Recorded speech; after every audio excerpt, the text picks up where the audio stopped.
જે જીવાત્મા દુઃખમાં ધીરજ ધારણ કરે ને એને ત્યાં દ્વારકાનાથ દીકરો બનીને આવે છે. તમે ચિંતા ન કરો, દુઃખમાં ધીરજ ધારણ કરો. વસુદેવ અને દેવકી એકબીજાને સાંત્વના આપે છે. એમાં વળી દેવકીને 7મો ગર્ભ રહ્યો.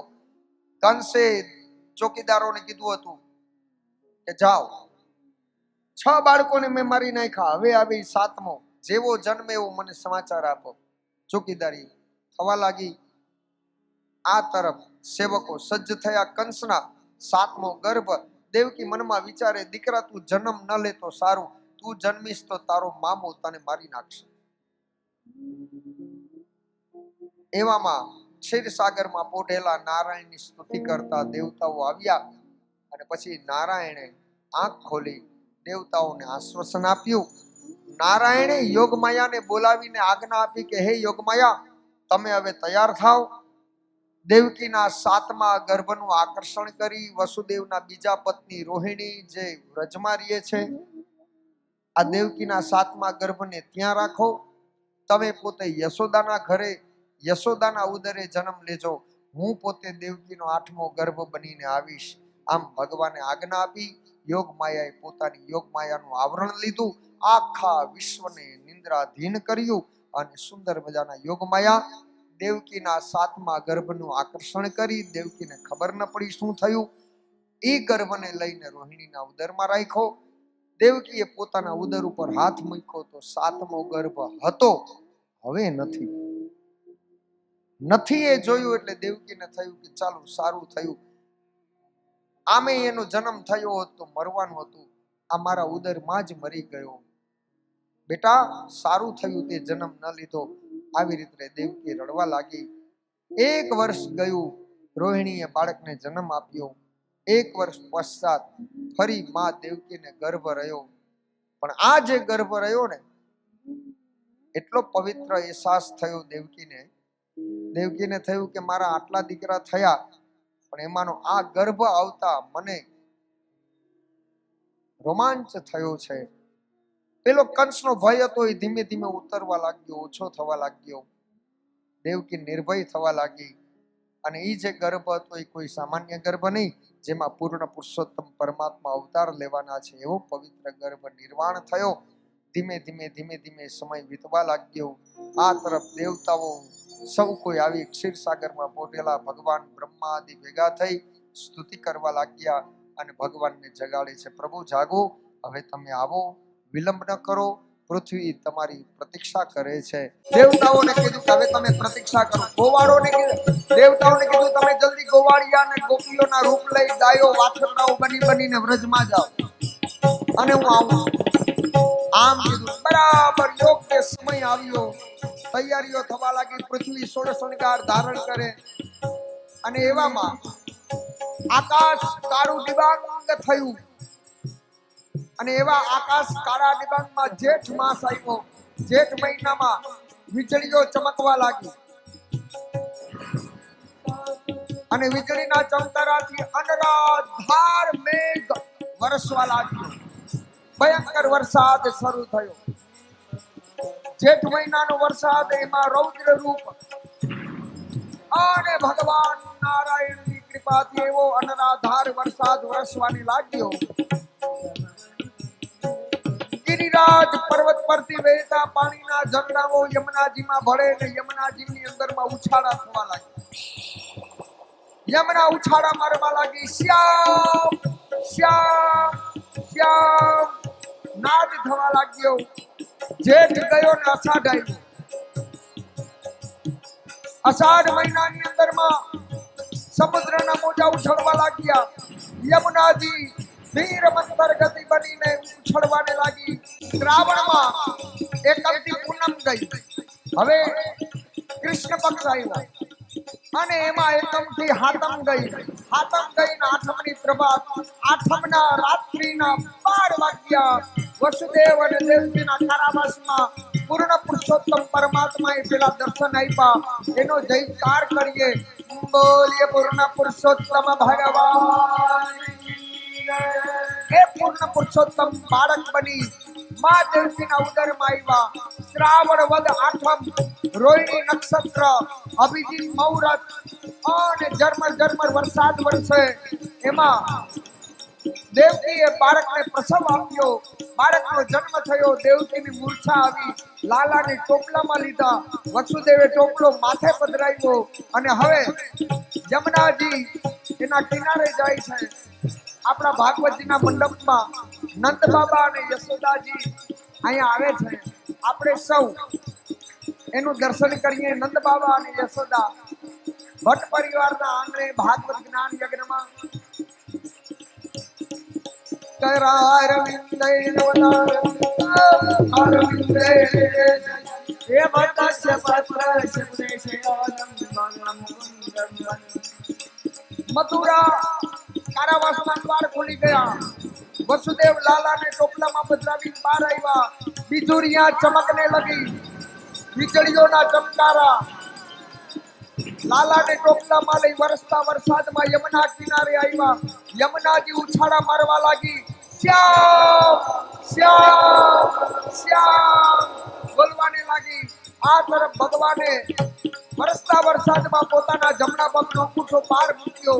વસુદેવના ગળા સુધી પાણી આવ્યું. વસુદેવજી યમુના પાર કરી ગોકુળમાં આવ્યા. યમુનાજી પાર કરે છે વસુદેવ.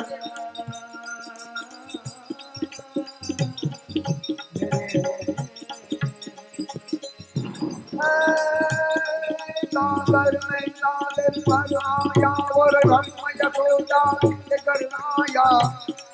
सागर में सागर भराया और ब्रह्म यशोदा के करनाया. सागर में सागर भर के आया ब्रह्म यशोदा के घर आया. सागर में सागर भर के आया ब्रह्म यशोदा के घर आया.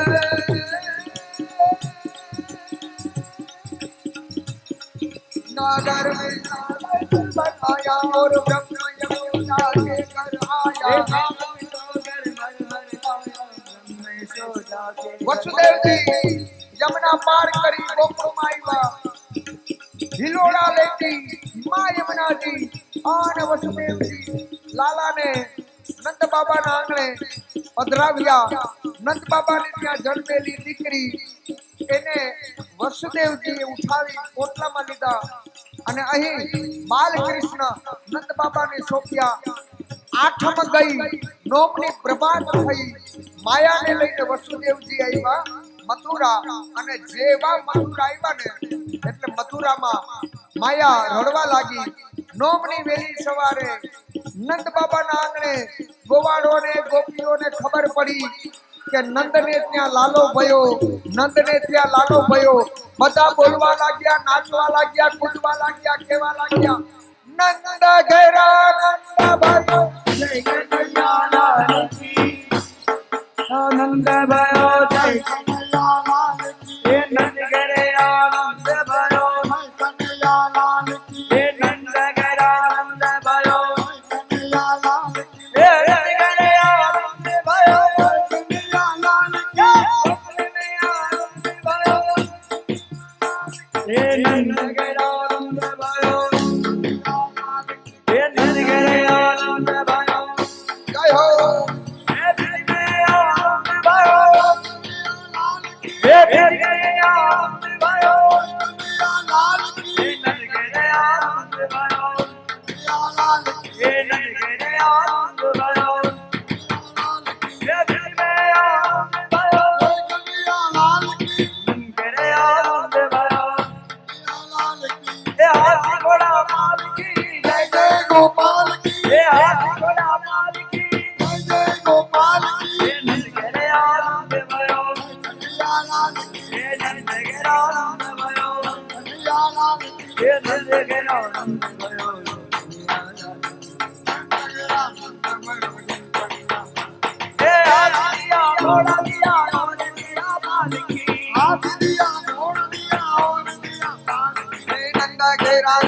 નંદ ઘેરાનંદ भयो નંદ ઘેરાનંદ भयो નંદ ઘેરાનંદ भयो જય કનૈયા લાલ કી જય કનૈયા લાલ કી જય કનૈયા લાલ કી જય કનૈયા લાલ કી જય કનૈયા લાલ કી જય કનૈયા લાલ કી કનૈયા લાલ કી જય કનૈયા લાલ કી જય કનૈયા લાલ કી જય કનૈયા લાલ કી જય કનૈયા લાલ કનૈયા લાલ કી જય કનૈયા લાલ કી જય કનૈયા લાલ કી કનૈયા લાલ કી જય કનૈયા લાલ કી જય કનૈયા લાલ કી જય કનૈયા લાલ કી જય કનૈયા લાલ કી મહેશ્વરાય નમઃ જય કનૈયા લાલ કી જય કનૈયા લાલ કી જય કનૈયા લાલ કી જય કનૈયા લાલ કી જય કનૈયા લાલ કી જય કનૈયા લાલ કી જય કનૈયા લાલ કી જય કનૈયા લાલ કી નંદ ઘેરાનંદ भयो જય કનૈયા લાલ કી નંદ ઘેરાનંદ भयो જય કનૈયા લાલ કી આનંદ भयो હે નંદ ઘેરાનંદ भयो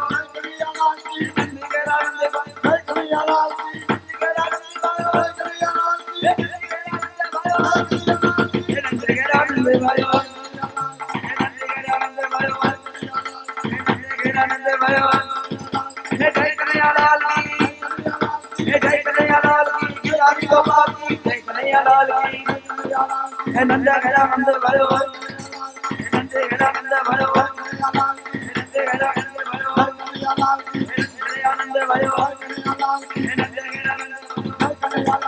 નંદ ઘેરાનંદ भयो જય કનૈયા લાલ કી જય કનૈયા લાલ કી જય કનૈયા લાલ કી જય કનૈયા લાલ કી નંદ ઘેરાનંદ भयो જય કનૈયા લાલ કી નંદ ઘેરાનંદ भयो જય કનૈયા લાલ કી નંદ ઘેરાનંદ भयो જય કનૈયા લાલ કી જય કનૈયા લાલ કી નંદ ઘેરાનંદ भयो જય કનૈયા લાલ કી નંદ ઘેરાનંદ भयो જય કનૈયા લાલ કી નંદ ઘેરાનંદ भयो જય કનૈયા લાલ કી નંદ ઘેરાનંદ भयो જય કનૈયા લાલ કી જય કનૈયા લાલ કી જય કનૈયા લાલ કી ગિરિધારી ગોપાલ કી જય કનૈયા લાલ કી નંદ ઘેરાનંદ જય કનૈયા લાલ કી કૃષ્ણ કનૈયા